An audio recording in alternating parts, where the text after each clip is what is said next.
Syracuse beats Notre Dame 9-3 to advance to the Big East Tournament Finals Saturday at noon against Villanova. With Robert Bacaj, I'm Ben Fontana. Robert, Syracuse showed up to play earlier this evening against Notre Dame. I mean, everything was really clicking on this one. You take a look at the defense. I mean, holding Notre Dame to just 3 goals and only 1 goal in that second half for the Fighting Irish. And then offensively, obviously, Syracuse was really going, working the ball around. The attack was going off. Jojo Marasco, 4 assists today.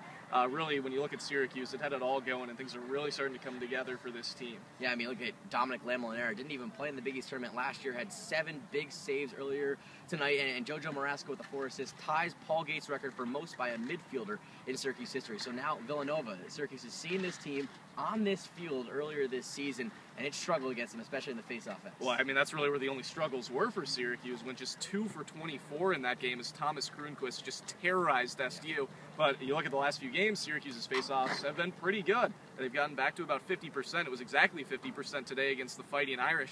So for Syracuse, we heard Jojo Marasco talking after the game. He said he wanted Villanova. He wanted the revenge game against the Wildcats. Well, now he's got it, and Syracuse just has to go back out there and perform. Chris Daddio was only 2 of 14 in that game earlier this season. Brendan Conroy, 0 of 8. Syracuse found little success. Maybe Cal Paduta can step in there. But let's talk about the NCAA tournament now. It's next weekend coming up. Syracuse with an RPI that's going to improve after a win against Notre Dame, who was number 1 in the RPI. They're looking at perhaps a number 1, maybe number 2 seed, right? Yeah, they're going to be up there. I mean, the latest bracketology had them up around top 4, but now with this big win, you got to think Syracuse is moving up at least number 2, beat Villanova, and you got to think Syracuse, a team that was outside the top 10 at the start of the year. People were questioning just how far they would get, whether they would maybe even reach the NCAA tournament. Now maybe being the number 1 overall seed. Talk about exceeding expectations. Once again, we're at Villanova Stadium for the Big East Tournament Final. Saturday at noon, it's Syracuse versus Villanova.